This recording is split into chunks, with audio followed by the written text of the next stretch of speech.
বাঙালি খানায় সবাইকে স্বাগত জানাই। আজকে রান্না করব নিরামিষ সয়াবিন আলুর তরকারি। আপনারা তো অনেকভাবে সয়াবিন আলুর তরকারি রান্না করে খেয়েছেন, একবার আমার মতন করে সহজ পদ্ধতিতে আপনিও শিখে নিতে পারবেন ছোট ছোট টিপস সহ। আজকে আমি এখানে কিভাবে সয়াবিন আলু চুই ঝাল দিয়ে রান্না করলাম, চলুন সেটা একবার দেখে নেওয়া যাক ভিডিওর মাধ্যমে। আশা করছি আজকে ভিডিওটি ভালো লাগবে। সকল বন্ধুদের কাছে অনুরোধ করছি সম্পূর্ণ ভিডিওটি দেখার।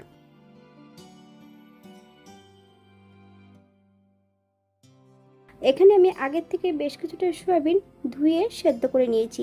ঠান্ডা হয়ে গেলে বেশ ভালো করে সয়াবিন থেকে জলটা ঝরিয়ে নিয়েছি।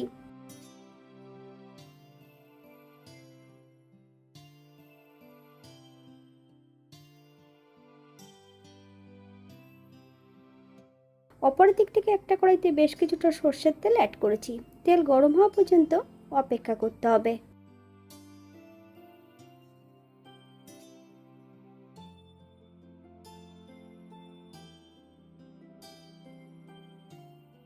বেশ কিছুটা আলুর টুকরো একটু লবণ হলুদ দিয়ে ভেজে নেব।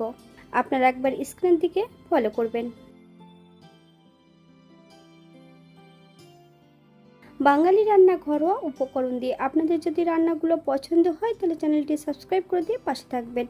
পাশে থাকা বেলটি বাজিয়ে দেবেন, নইলে নিত্য নতুন রান্নার নোটিফিকেশন পাবেন না। আমার এই চ্যানেলে আমিষ, নিরামিষ এবং বিভিন্ন ধরনের সয়াবিনের রেসিপি দেওয়া আছে। আপনাদের যদি পছন্দ হয় তাহলে চ্যানেলটি ঘুরে একবার দেখে নেবেন।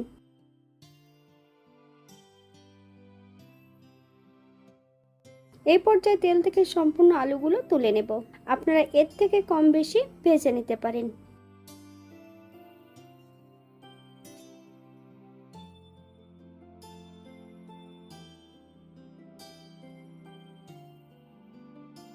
আগের থেকে যে সয়াবিনগুলোর জল ঝরিয়ে রেখেছি সেগুলোকে আমি একই তেলের মধ্যে ভেজে নেব।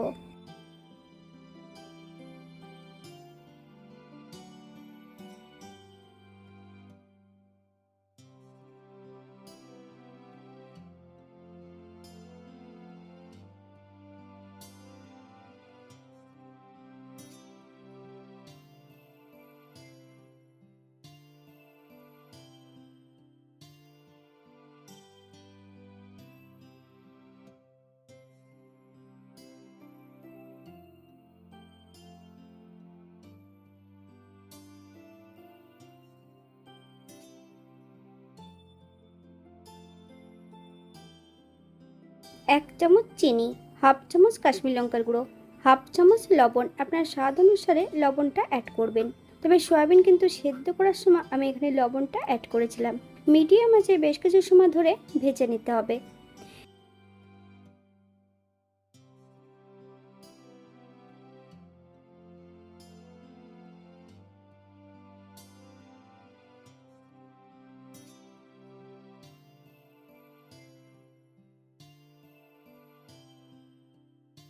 এই পর্যায়ে তেল থেকে সম্পূর্ণ সয়াবিনগুলো তুলে নেব। আপনারা এর থেকে কম বেশি ভেজে নিতে পারেন।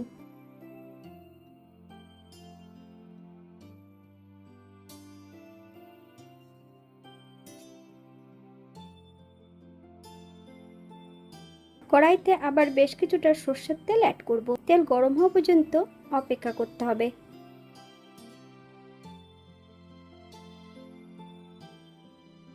ফোড়নে রেখেছি সাদা জিরে। ফোড়নটা হওয়ার জন্য 30 সেকেন্ড সময় দিতে হবে।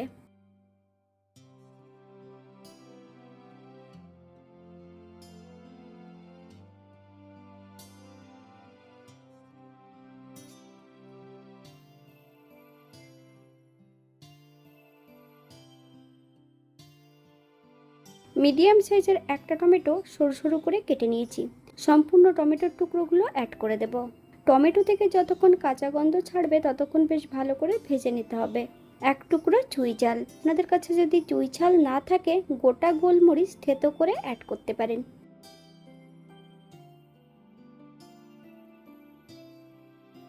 আগের থেকে আমি এখানে আদা, জিরে, ধনে, দুটো শুকনো লঙ্কা বেশ মিহি করে বেটে রেখেছি। সম্পূর্ণ বাটা মশলাটা অ্যাড করে দেব। মশলা থেকে যতক্ষণ কাঁচা গন্ধ ছাড়বে ততক্ষণ বেশ ভালো করে মশলাটা ভেজে নিতে হবে।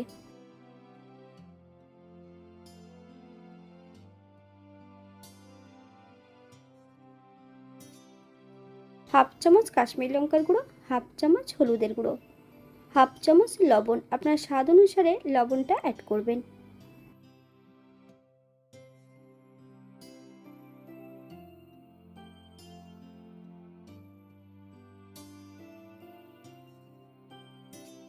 আগের থেকে যে ভেজে রাখা আলুগুলো এই পর্যায়ে অ্যাড করে দেব। আলু সহ মশলা দিয়ে বেশ কিছু সময় ধরে কষিয়ে নেব। মশলা কষানোর জন্য এখানে আমি বেশ কিছুটা জল অ্যাড করব। মশলা থেকে যতক্ষণ তেল না ছাড়ছে ততক্ষণ বেশ ভালো করে মশলাটা কষিয়ে নিতে হবে।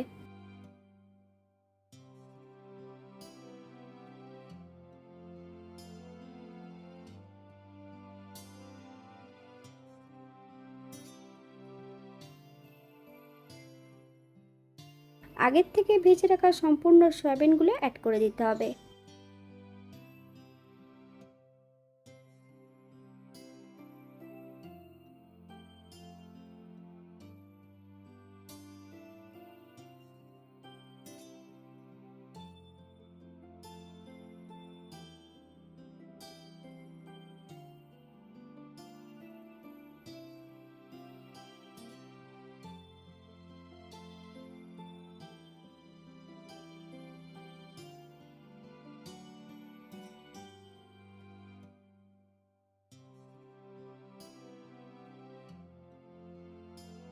এখানে আমি গ্রেভির জন্য 2 কাপ জল অ্যাড করব।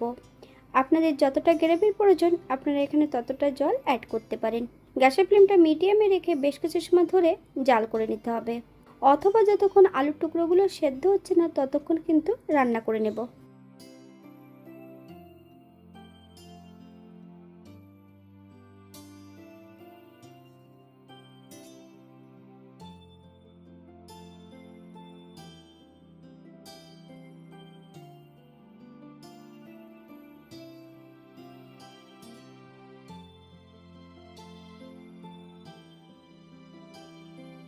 এই পর্যায়ে চেক করে নিতে হবে যে সবজিটা সেদ্ধ হয়েছে কিনা।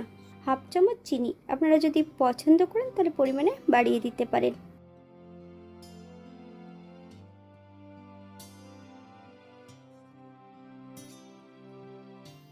চুই ঝালটা একটা ভারী কিছু দিয়ে থেতো করে অ্যাড করব।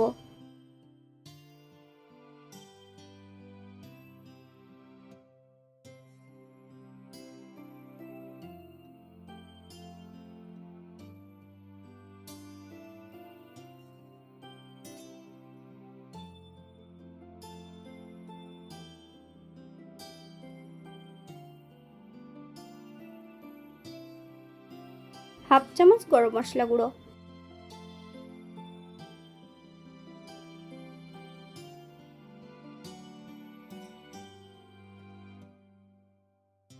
এক চামচ ঘি, আপনারা যদি পছন্দ করেন তাহলে পরিমাণে বাড়িয়ে দিতে পারেন। গ্যাসের ফ্লেমটা অফ করে দিয়ে 5 মিনিটের জন্য স্ট্যান্ডিং টাইম দেব, তারপর সার্ভ করব।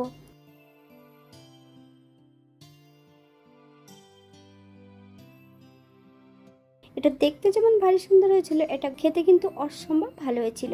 রুটি, ভাত, পরোটা সব কিছুর সঙ্গে অসম্ভব ভালো লাগবে। আপনারা বাড়িতে একবার একই পদ্ধতিতে বানিয়ে নেবেন।